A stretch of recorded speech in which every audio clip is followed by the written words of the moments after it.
Cashflow Diary podcast, episode 422. Welcome to yet another exciting episode of the Cashflow Diary podcast, the podcast that teaches you insider tips, tactics, and strategies for creating leverage streams of cash flow into your life. Learn from top-performing entrepreneurs, business owners, investors, and thought leaders from across the globe as they share their secrets to success. Like what you learn on this and other Cashflow Diary podcast episodes? Go to learninvestingnow.com and sign up to receive powerful tips and information that will help you succeed as an entrepreneur and investor. Now, here's your host, investor, entrepreneur, business owner, educator, speaker, author, and master facilitator of Robert Kiyosaki's cash flow game, Jay Massey. All right, ladies and gentlemen, welcome to another episode of the Cashflow Diary podcast. I'm your host, Jay Massey, and I'm glad that you're here today because here's the thing. When you are out there building your business, when you're first getting started, you're the new guy on the block. I mean, you could be in an industry where others have, prevailed for a long, long time. And here you come, with your brand new idea. And it can feel like a David versus Goliath type of situation.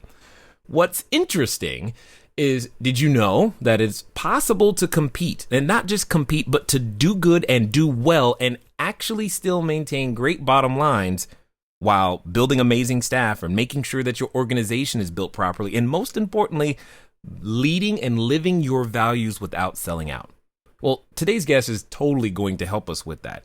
In fact, he's done some amazing things, including being the CEO for 14 years while practicing medicine as an intensive care pediatrician and competing against companies that were even 10 times as much as 100 times the size. That's impressive because he did so and was recognized by the White House and ratings organizations as being one of the premier companies in the space to be able to actually make that happen. I have with me today none other than Dr. Jeff Thompson.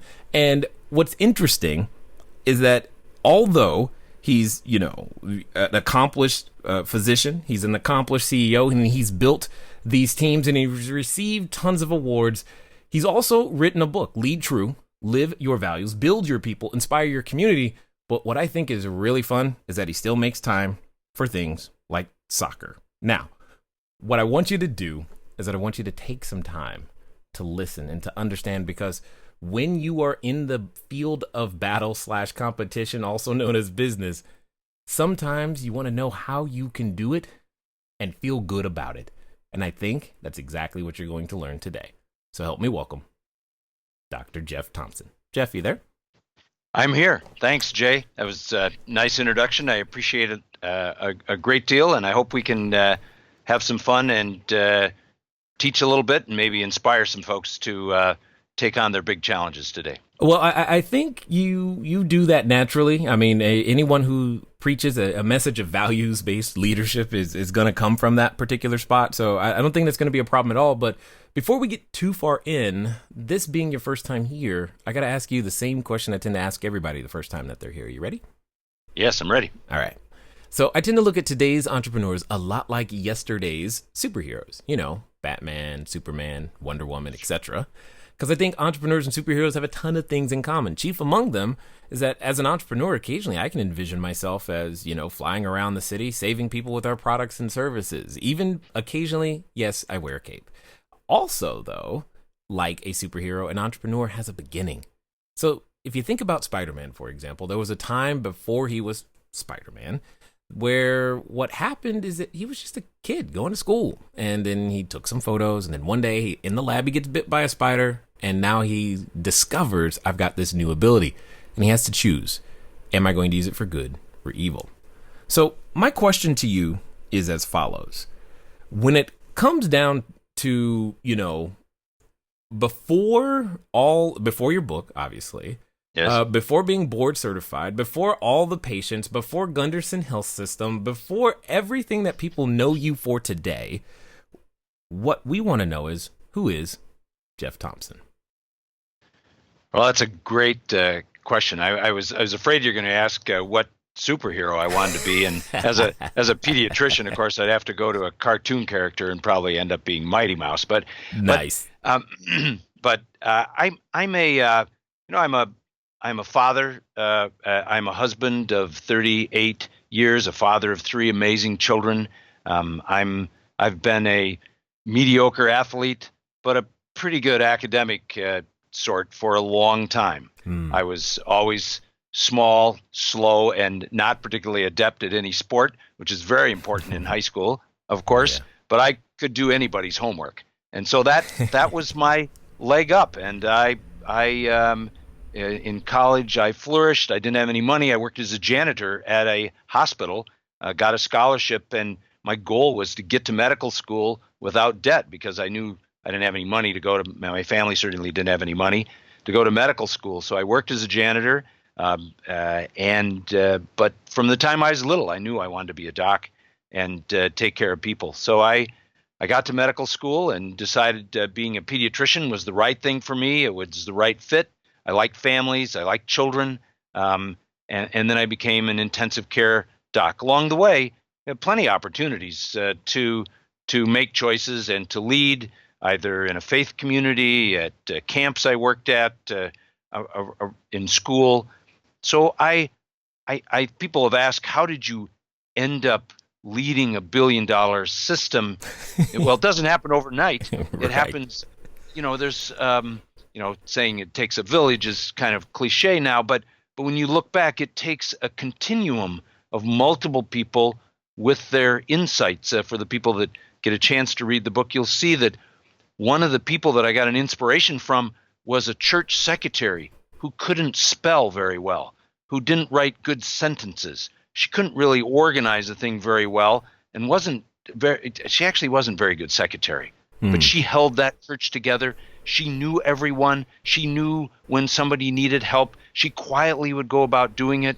She was a fabulous values-based leader that got a lot done. But she didn't have all the characteristics that most people talk about. She was also my mom, and so I'm a little biased. But there are all kinds of people in your businesses, in schools, in manufacturing, that have the ability to lead forward if we give them an opportunity to do that. So that's one of the keys in building a strong organization, is to make sure we make it so the staff can use their abilities and their insights to help us build forward. Got it. Now, I want to back up a bit, though. I just want to make sure I heard something correctly. You said you were the janitor at a hospital. Is that correct? Yes, right. So you went from cleaning it to running it. Well, it was a different hospital, of course, but I was in college, and I know I had to have all these lab courses and things. So sometimes I was so busy, and I couldn't really have regular hours. So they would leave around this little 20-bed hospital little list and say, Jeff, please do this. And it was kind of like having, 20 different wives. You had all the honeydew lists.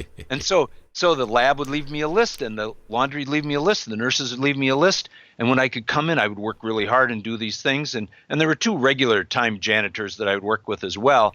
But that's what I did all through college. Now, I think it's really, really impressive that the goal was to go to med school without debt.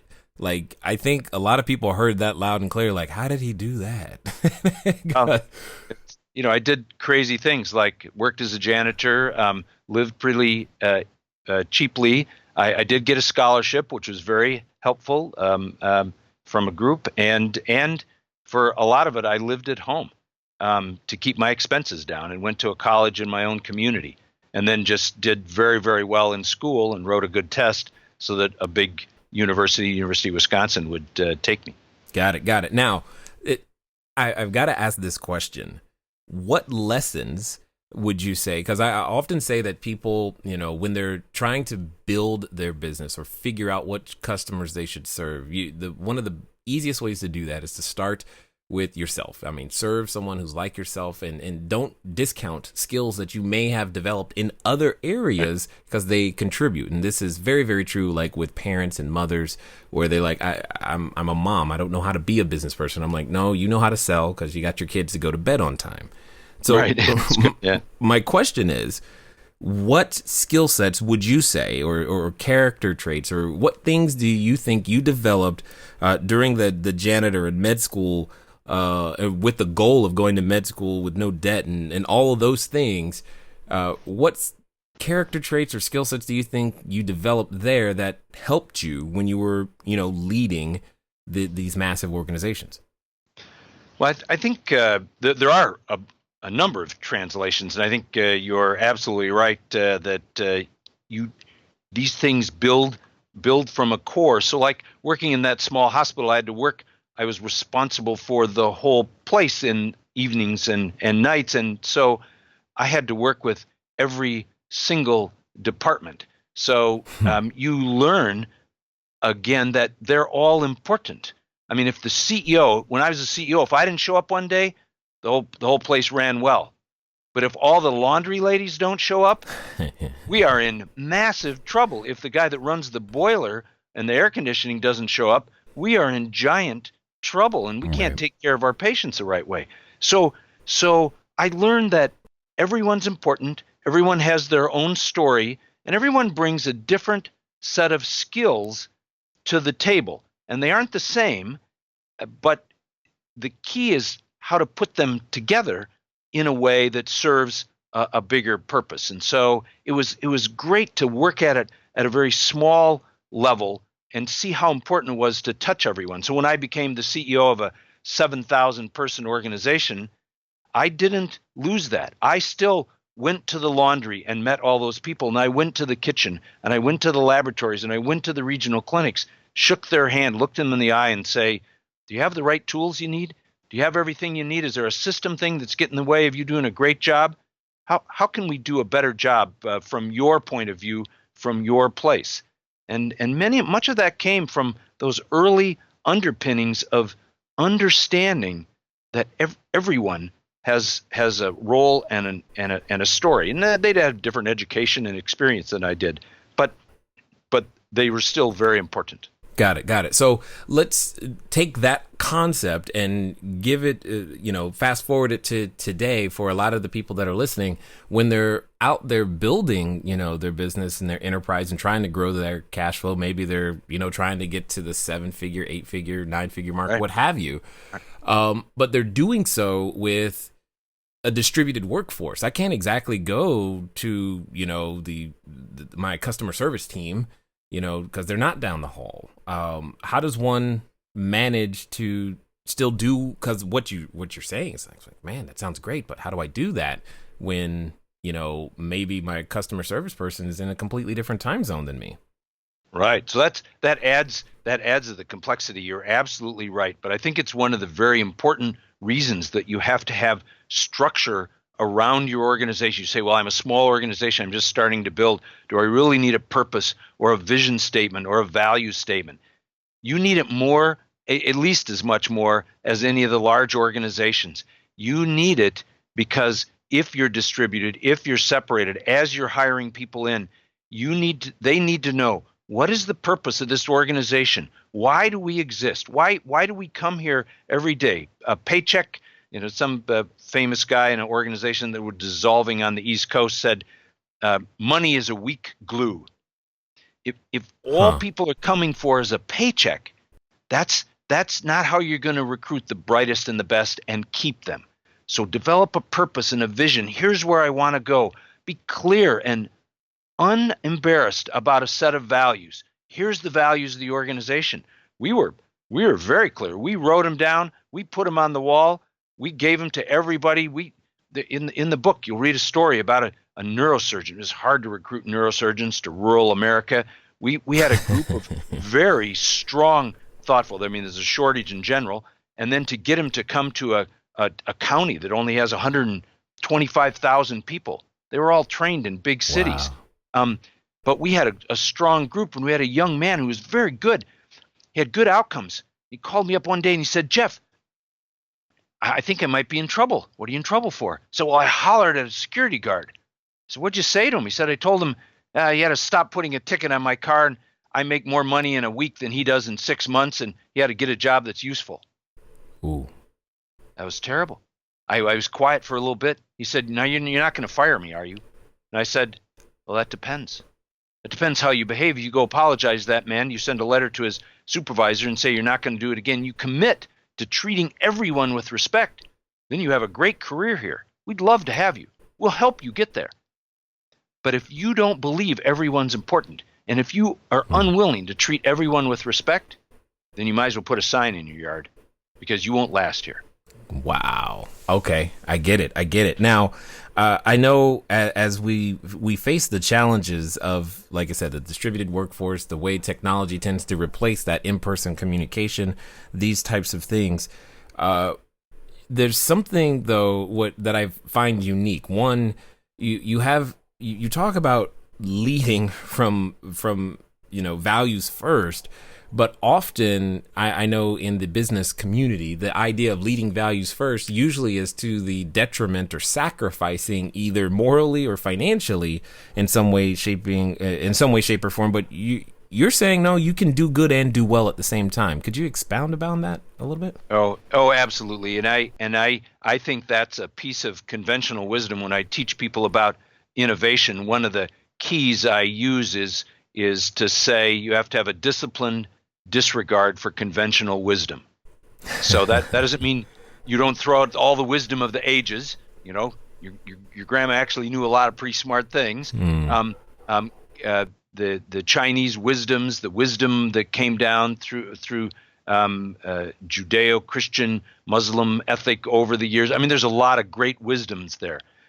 But all things that people consider wisdom is not necessarily wisdom. And one of it is you can't do both. And actually, I believe now there are many early, mid, late career people who are really looking for a purpose and a vision, and that includes competing and living your values, not selling your soul. So in this case, did it cost us some money? It cost us some money short term, but long term, we were able to stabilize a group. We were able to make it clear across the organization that no matter what your title, how much money you made, how much dollars you put on the books, you still had to treat everyone with respect.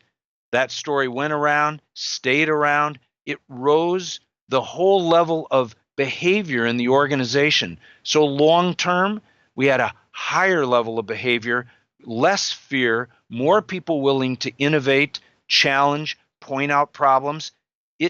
It results in not a short-term win. Short-term, yeah, it cost some money. Long-term, we saved enormously. And we have many other examples where that happened across the organization. Okay, is it possible to actually quantify that in some way, shape, or form? Like, how does it show up? I mean, because that's my natural thought is like, I hear it sounds great, sounds like a beautiful environment, but right. When we're all beholden to some sort of bottom line somewhere, something. Sure. I get making the investment. I'm down for that, but I got to know that there's the return at some point, even if it's 10 years down the line. How do I measure it? Hello there, entrepreneur. This is Jay Massey. I know that if you've ever gone over to the site, cashflowdiary.com, you may have asked yourself, where on earth do you get a domain name from? Especially as you are beginning to build your bigger, better, badder business, you need a web presence. You need the email address. You need a way for people to contact you electronically so that you can stop doing the @gmail.com game. Well, the good folks over at GoDaddy have definitely supplied us with every domain that we have ever used. So what I want you to do is I want you to go over to trygodaddy.com/Cashflow Diary. Again, that's trygodaddy.com/Cashflow Diary, because it's a quick way for you to get set up to capture your domain name the exact way that you want it. They got easy search functions, and most importantly for you is that you'll be up and running today. As I said, once you get started, stay started. Don't let small little obstacles of how to get your own domain name going stop you. So again, go to trygodaddy.com/Cashflow Diary, and let's get back to the rest of the story. Well, we had a lower fee increase every year for 15 years in a row that I was the CEO. So every year our fee increase to the community was less than the year before, all through the economic downturn, all through that. During that time, we also went from a high cost provider to a much lower cost provider. and we put up more savings in 15 years than the company had in the last 100. So I would say that's good financial success. Despite that, I use finances as a tool, not as a goal. It's a tool. It's an important tool, What do you mean? very important tool, but it's not the goal. The goal is to improve the health and well-being of the patients in the community. So we said, now, did I have targets? Oh, yeah. So I wanted to decrease our cost of doing things. I wanted to decrease the cost of our materials. I wanted to deliver care at higher quality and less of a burden to the employers and the community. Of course I did. But those were all secondary goals to the goals of improving the health and well-being of the community, and we included the financial well-being of the community to get there.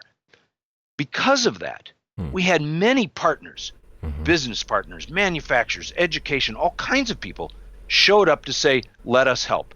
We can help. We can help you be successful, because they believed we're doing it for the good of the community. Here's a financial return one. So, hard numbers. Conventional wisdom said, it's jobs or the environment. It's the economy or the environment. It's your bottom line or the environment. You can't do both. We said, yep. We said that was conventional wisdom we didn't believe in. We believed we could do both.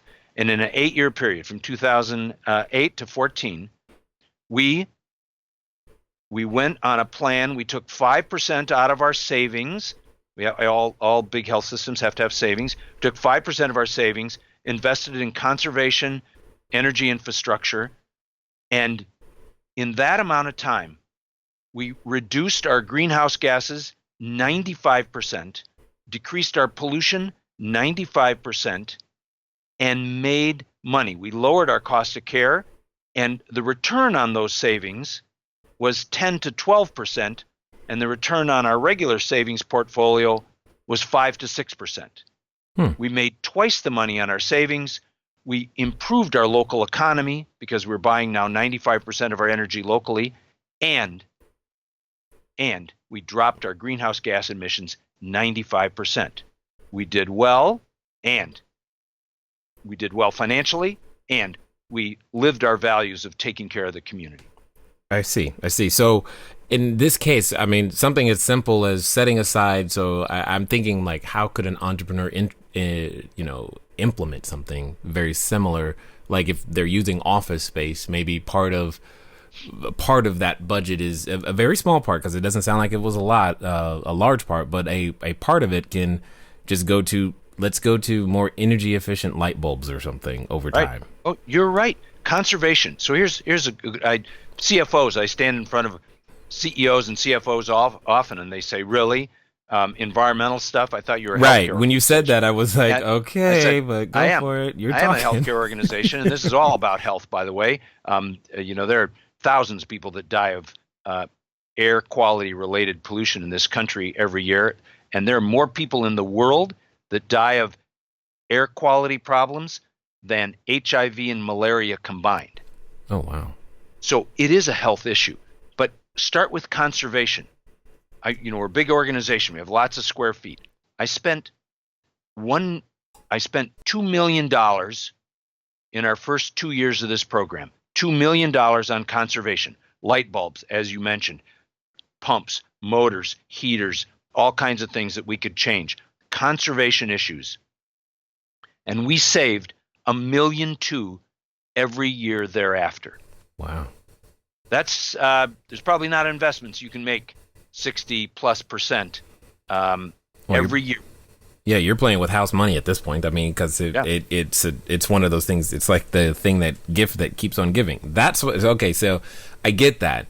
Now, in that situation, though, I mean, I'm just going to, I don't know how to say it. You had to have encountered some resistance. I mean, I get the fact that you believed it, but how do you get? Oh, you are so right. You're exactly right. And there's a lot of people listening right now. They're scratching their head saying, oh, come on, another long-haired sandal-wearing guy that somehow got made in charge of an organization. Right. But remember, this is disciplined disregard for conventional wisdom. This isn't just going out and buying a bunch of wind turbines and saying, look at this, I'm cool, I bought wind turbines. This is careful measurement of exactly how much energy and exactly how much pollution we're causing and what the impact that might be, and figuring out what are the investments we can make to mitigate all those things. So this is a disciplined approach, and there were many skeptics along the way, but it's hard to argue with a 60+% return every year. And so since we had that money, as you point out, I know we had some house money, then we were able to invest in some energy generation activity. Now, frankly, Nice. our numbers would look twice as good if the cost of natural gas would have kept going up like it had all through the 90s and the early 2000s. The only reason these numbers don't look even more fabulous is the fact that the natural gas glut dropped the price and broke that curve of natural gas costs. We still made money compared to using natural gas, and we decreased the amount of coal-fired electricity that we used by 95%. So that is a real coup to improving the health and lowering our cost. Indeed, and I like this because it all stems from, like you said, a value first in getting everyone on board with the mission. So, as you know, entrepreneurs today are faced with this. I guess then as far as you're concerned, we don't have to make that sacrifice. Is what I really hear you saying, because I think about when I go to do like a rehab, for example, or if we're rehabbing an apartment building, Yes, hundreds of units, because my operations people always come to me saying, hey, we want to use, this for lower emissions on that. And I'm just like, how much is it? Because there's always what feels like this tug of, well, this would be great for the environment, but it now means you lose money versus, but what I hear you saying is that if we're going to make these types of decisions, it's for the long-term play. You can't have the immediate term expectation of it's going to produce something in a short little while. Well, while you were talking, I wrote down short-term thinking. It is. I think.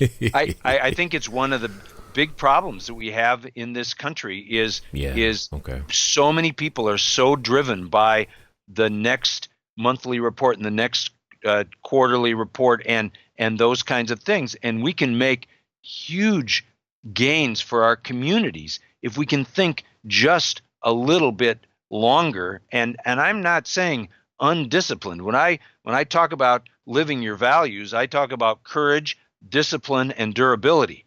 I don't say live your values and hope it works out. I'm saying stand up for your values and then get your act together and really follow it. So here's a move we made. Yeah. To the community. So the community's not that big, 125,000 in the whole county. So that's not very big. We had a high-tech company that came in. It was built by a former Marine Corps person who didn't want to go to college, wanted to build companies. He built this company to help take care of military people before and after deployment. And he was doing it much cheaper than the government was doing. So his company grew from $1 million to $3 million. Now he's a $5 million company. And he got some outside investors to put some money in, and now it grew, and now it's approaching $80-90 million. And the investor says, okay, good job. We said 5 years and out, we're out.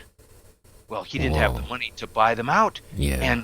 And he looked around for buyers, and they're all going to move it out of town. Well, this company was growing fast. It had gone from a few jobs up to now 500 or 600, 700. He and his wife were major philanthropists in town. They built a restaurant. It was really changing the waterfront where the Mississippi River comes through. It was really a significant contributor to the community. And they might have to leave. Yeah. So after exploring all local options, they came to us, a healthcare organization, and said, you have some savings. Would you be willing to help us get through this period? Get through this period and keep the company in town? I said, well, we're a healthcare organization. We have savings, but they're to protect our bond rating and all those things. He said, but we're going to have to move out of town, and that's not going to be good for the well-being of the community. So we didn't just say, okay, here's a check for tens of millions of dollars. We had our own board. We had internal people. We had our outside consultants. We looked really, really hard, and we ended up taking 25% of the savings that Gundersen had put together over 100 years. Wow. We took 25% of that savings, and we invested it in this company to keep it in town. It wasn't a guess. It was a thoughtful investment to say, this is good for the community. Hopefully it'll be good for Gundersen long term, but the greater good is serving the community here. Wow. We did. Now, we only had to hold it for 16 months. We found another buyer that was willing to buy it, and the community did well. That buyer promised to keep it in town and grow it to 2,000 jobs, which they have done now. And the community has thrived because of that. The organization did well. Our investment did better than it had it stayed in the stock and bond market. Right. And the community saw us as a servant of the community. Did we do well financially? Yeah, we did embarrassingly well. But we served the well-being of the community, and the courage it took to do that was recognized by the community, and we have done very well ever since. So, okay, here's the challenge that I think you're bringing. I mean, I'm sure those listening, and myself included, as we're listening to you, we're going, man, how can I be like that today? You know, and in today's environment, what can my business do? How can we position ourselves to do those types of things? Because I think at the heart, every entrepreneur wants to do things like what you're describing. I mean, that's difference making for generations and all of these other things. And how does, let's say, for example, you were talking to someone getting started today. How do they, what's their first step? Like, what are they gonna, I mean, this is just mind blowing to me right now as I'm listening to you. So I think the first step is not size related. So you don't have to be a big giant organization sitting on a pile of cash. You can do this with small, medium, and large organizations. Okay. I think it's first to be really clear about what your purpose is. What do you want to accomplish? In 10 years and 20 years, you want to look back. What are you going to tell your grandchildren you accomplished? You have to be very clear about your values. You have to say, here's what we're going to value. And, you can talk to your employees. You can talk to other people in your space. These are not secret things. You're going to put them on the walls. This is not a strategic. The value statement is not strategic. What is strategic is how you live them, because people will change jobs because of the values that are exemplified, not on the wall, but in day-to-day practice. So do you think the security people, all the security people, know what happened with that neurosurgeon I talked about? Oh, yeah. You bet they do. Not only the security people, but everybody in the laundry and everybody across the organization that they come in contact with know exactly what happened and whether that person's in the organization anymore. So I think you start with your values, and then you look for partners. If you have partners, your partners don't have to have the same culture as you do. If they have the same goal, improve the health and well-being of the community, and if they have similar values, you can work with them. If it's a different culture, that's okay. But if the values are off, then it's going to be messy. And if the goals are off, well, then you're going to both be in a different direction. So common values, common goals, and now you can start finding partners. You can say, here's our intention to accomplish these things. We don't have all the resources yet. We don't have all the assets. We're looking for other partners with the same values. You will find plenty of partners. We found many, many partners that were willing to work with us. Okay. But there's one thing, because one of the concerns when you bring in someone external, though, is, like the other business they face this financial pressure, because when you bring in investors, they've got, hey, now it's suddenly we've got this 8-year vision to achieve this goal becomes, all right, what do the numbers look like this quarter? And yes. So how do you balance that?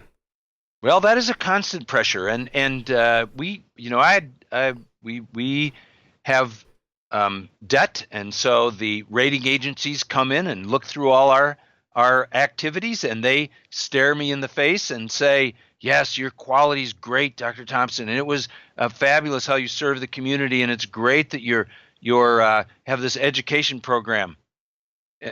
But and then they turned the page and they wanted to see the numbers. It was always, I want to see the numbers, and that ultimately for them had to win the day. But my contention is you can hit the numbers and serve this higher purpose. That the numbers turn out to be a tool for you to accomplish these greater things. And you can't ignore them. And it's not like I didn't know what was going on. It's not like I didn't know when the financial crisis was hitting that we and everybody else were getting pounded. I knew all that. And I knew exactly where that was going. But I didn't for a minute believe that was going to be our prime goal, is just to survive. So when the senior team came to me and said, "Jeff, I know you've been against layoffs forever. That just is not something you ever wanted to do, and you know these people and you love them and you want to take care of them. But I think now we have to start laying people off." I said, "Well, I never promised we'd never have layoffs. But when I look around this room here, I'm saying, all you senior people, boy, you cost me a lot more than anybody in the front row does. So I think if we're going to have layoffs, we'll start at the senior table, because I think having layoffs in a large healthcare organization is probably a failure of management. So I think we'll start there." Turns out they came up with a lot of other ideas. That really got their brains thinking. And I never promised our staff that I wouldn't have layoffs, but I said we're going to do everything we can. And I think part of it is to say, who's going to take the beating? Who takes the beating? So are you going to fire the people in the front row? Are you going to get rid of the last 30 people that came in, or the last 100? In our organization or in healthcare, sometimes many people would say, "Well, we're going to get rid of behavioral health, no psychiatric services," as if they're going to go away if you get rid of that. I mean, what are you thinking? Or they get rid of all the education programs. Well, that's your future. These young women and men, our job is to help bring them up so they can do a better job than we are in the future. That's part of our responsibility. So we made a pretty serious effort to not jeopardize something that would hurt us for the long term, to just have a short term. And so the person that took the beating was me. I went to the boardroom and I said, "I know our plan said a 3% operating margin. This year it's going to be 0. It's going to be 0. I'm doing 50 things to defend the organization's stability, but I'm not going to cut it to the point to just get some numbers up." And so I took the beating, and they complained to me and they said, "You're going to have to get it up." And they said, we might need outside people to get a plan, and, a bunch of veiled threats. But the point was, I wasn't going to hurt the staff. So when I stepped down 7 years later, the organization had recovered, we were doing well. 7 years later, I'm stepping down. We had a big ice cream social, and 1,500 staff showed up to say thanks. They would pull me aside and say, "Let me tell you, Doc, when things are going bad, we knew you had our back, and it made a big difference, and we all know that." Well, these are people who work in the middle of the night when you can't be around as their leader and boss. They make those decisions frequently, and without you having any say. If you set that kind of model, it develops a tone. And I would argue that the smaller the organization, the easier it is to set that tone, to get your arms around that, and be clear that you're in it together, and that at the first whiff of a problem, you don't delete them and their family. Yeah. It's not easy. I'm not implying it's easy. It was not easy at all. But those kind of decisions get noticed, and they don't forget. Wow. Here's what I know is that I know that there's a number of people who have listened this far, and they're probably just as impressed as I am, because you're talking a whole level of leadership that we all aspire to. That's probably what inspired you to write the book in the first place, which totally makes sense. And there's probably a number of them that actually want to, find out more about what you have going on. What's going to be the best way for them to find out more about what you're doing, what you're up to, and maybe even grab a copy of the book? Probably the best way is to go to my website. My website is jeffthompsonmd.com. So it's pretty simple. It's all small letters, no caps. And so it's jeffthompsonmd.com. And if you go to that site, of course, you can get a link to the book, and you can get a free chapter of the book to see if it's something you might be interested in. But there's going to be many other publications, links to other publications there. So if you want to look around and read about other things I've written, recently a post on Forbes was in there, and a post about the book in Huffington Post, and there's a variety of things in there that you could learn from. That would be a good place to check out and learn. Excellent. Now, as we wind down here, I've got a question for you, because I'm curious to hear your answer. Let's pretend for a moment that someone listening is ready to start their entrepreneurial journey. They want to get started. They have dreams of building it big. They're ready to go to that next level. And as often happens when we make decisions like that, we have a companion, and that companion often comes in the form of a voice, and it reminds us of what we're not and how it's not going to work, and there's no way this idea is going to actually happen. And for some people, they're related to that voice. Yes. So my question to you is as follows. Let's pretend this time they're actually going to follow through. They're going to do what you suggest, and they're going to do so in the next 24 to 48 hours. What would you suggest that they do? I would suggest that what they would do is sit down and write out a purpose statement, why their company exists, a vision of what they really want to accomplish, what would really make a difference in them accomplishing it, and then a set of at least 4 and no more than 6 values that they're going to live by. So if they sat down and wrote that out, no big long treatise here, just sit down and write those out. You write those values out, and then that will give you a baseline. And then if you want to turn to your staff, you need help. So you need help. So the next thing you do is on one piece of paper. Now, your second piece of paper. The second piece of paper, you write down, here's what I and my company will deliver to my staff. Fair compensation, treat everybody with respect, opportunities for growth, those kinds of things. And then what the staff will deliver to the organization. That's not unfair. You can ask them. Just be clear. Great people want to know where the fences are, and then just let them run within the fences. So treating with everyone with respect, leading on service if you're a service type organization, leading on innovation if you're a manufacturing type organization.